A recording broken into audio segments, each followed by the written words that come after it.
বলছে যে বাংলায় জঙ্গল রাজ চলছে, কি বলবেন আপনি? নরেন্দ্র মোদী সবার প্রথমে উচিত যে রাজ্যগুলোতে অস্ট্রেলিয়ান বিশ্বকাপার এসে মলেস্টেড হয় সেই রাজ্যের দিকে তাকানো, হরিয়ানাতে সাংবাদিককে কুপিয়ে খুন করা হয় সেই রাজ্যের দিকে তাকানো। দেখা উচিত সেই রাজ্যগুলো যেখানে ত্রিপুরায় সংবাদ মাধ্যমের অফিস ঠিক যেভাবে বাংলাদেশে পুড়িয়ে দেওয়া হয়েছে, ধ্বংস করে দেওয়া হয়েছে, সেই একই কায়দায় ত্রিপুরাতেও করা হয়। সেগুলো নিয়ে উনি বলুন। চারটে আঙুল ওনার নিজের দিকে রয়েছে, বাংলার দিকে আগুন তোলবার আগে।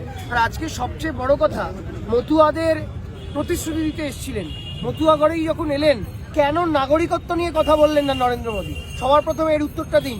তার কারণ যারা একদম আপনার নদিয়া থেকে উত্তর 24 পরগনা জেলার মতুয়া বাসিন্দা, তাদের সকলের একটাই দাবি ছিল যে নিঃশর্ত নাগরিকত্ব।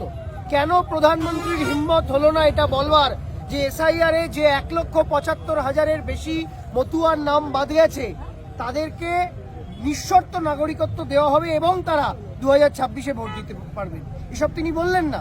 3 জন আজকে প্রাণ হারিয়েছে তার সভায় এসে। তার একবারও মনে হলো না টেলিফোনিক কথা বলতে গিয়েও সেই পরিবারগুলোর পাশে দাঁড়াই? আজকে মঞ্চ থেকে দেখলাম আপনাকে তাদের শ্রদ্ধা জানানো। না, এটা তৃণমূল কংগ্রেসের কালচার। আমরা দল মতের ঊর্ধ্বে, তারা বাংলার মানুষ, তারা গরিব মানুষ। দিনের পর দিন 2014 সালের পর থেকে এদেরকে ভুল বুঝিয়ে বিজেপি এদের ভোট নিয়ে যাচ্ছে। মনে রাখবেন, মতুয়াদের নিঃশর্ত জমির দলিল দিয়েছিলেন মমতা বন্দ্যোপাধ্যায়। এরা বিজেপি এদের জন্য কিছু করেনি। সুতরাং আমি আপনাদের বলবো যে আপনারা দয়া করে, যারা যে বিজেপি ভুল বোঝাচ্ছে আর আজকে এসে যে মিথ্যের ফানুস তো ফেটে গেছে, অ্যাক্ট অফ গড হয়ে গেছে, পৌঁছতে পারেননি। আরে নরেন্দ্র মোদী কোনোদিন চেষ্টা করলেও মমতা ব্যানার্জি হতে পারবেন না। মমতা বন্দ্যোপাধ্যায়েরও হেলিকপ্টার আটকে যায়, মমতা বন্দ্যোপাধ্যায় গাড়ি করে পৌঁছে যান সভাস্থলে। বাংলা চেনে না, বাংলাকে ভালোবাসে না। বাঙালির প্রতি যদি ভালোবাসা থাকতো, মতুয়াদের প্রতি যদি ভালোবাসা থাকতো, উত্তর 24 পরগনা নদিয়ার প্রতি যদি ভালোবাসা থাকতো, তাহলে নরেন্দ্র মোদী নিশ্চিতভাবে পৌঁছননি। আপনি একা অনেকগুলো বুম ধরে আছেন, যদি কারো হেল্প লাগে হাতটা নিচে কাউকে একটু সাপোর্ট দিয়ে। এসআইআর লিস্টে অনেকের নাম বাদ আছে এখনো, কি বলবেন? এসআইআর নিয়ে আমি আপনাদের সবার প্রথম বলি, বিজেপিতে বলেছিল 1.5 কোটি লোকের নাম্বার দেবে। কত এসছে? 58 লাখের কিছু বেশি। তারা কারা? তার মধ্যে 1,75,000 তো মতুয়াই, ম্যাক্সিমাম হিন্দু, নমশূদ্র, যারা গরিব মানুষ তারা। আমরা বলেছিলাম এসআইআর এর মাধ্যমে সবচেয়ে যারা বিপদে পড়বেন তারা গরিব মানুষ। যে গরিব মানুষদের আমফানে কাগজ উড়ে গেছে, বাড়ির চাল উড়ে গেছে, তারা কোথা থেকে দেবেন? যেটার জবাব নরেন্দ্র মোদী দিন। আগে ভোটার প্রধানমন্ত্রী ঠিক করতো, এখন প্রধানমন্ত্রী ভোটার ঠিক করছে। আমরা খুব পরিষ্কারভাবে বলছি, আজকে নরেন্দ্র মোদীর সভা থেকে 3 জন মারা গেছে। মেসি বাংলায় এসে যখন মিসম্যানেজমেন্ট হয়, আপনার কত মিসম্যানেজমেন্ট? আপনার সবকটা মিডিয়া আপনারা তো দেখিয়েছেন। চেয়ার ছুঁড়েছে কি ছোড়েনি? আপনারা বলুন। ব্যানার ছিঁড়েছে কি ছেড়েনি? ফেস্টুন ছিঁড়েছে কি ছেড়েনি? গেরুয়া পতাকা উড়িয়ে দিয়েছে, ছিঁড়ে দিয়েছে কি দেয়নি? মিসম্যানেজমেন্ট। তাহলে যুব ভারতীতে মিসম্যানেজমেন্ট হলে, যদি শুভেন্দু অধিকারী মমতা ব্যানার্জির পদত্যাগ চায়, তাহলে কেন নরেন্দ্র মোদীর মিটিংয়ে মিসম্যানেজমেন্ট হলে নরেন্দ্র মোদীর পদত্যাগ চাইবে না? এটা জবাব দিক আগে। আমাদের রাজ্যের গার্ডস আছে যে একটা ঘটনা ঘটেছে, তার দায় নিয়ে যিনি ক্রীড়ামন্ত্রী তিনি পদত্যাগ করেছেন। কুম্ভতে যখন স্ট্যাম্পেড হয়েছিল, বিজেপির কেউ দায় নিয়েছিল? নরেন্দ্র মোদীকে আজ পর্যন্ত শুনেছেন মহাকুম্ভে যে স্ট্যাম্পেড সেটা নিয়ে কোনো কথা বলতে? যারা আরসিবিতে যখন খেলা নিয়ে যখন হয়েছিল, তখন কেউ পদত্যাগ করেছিল?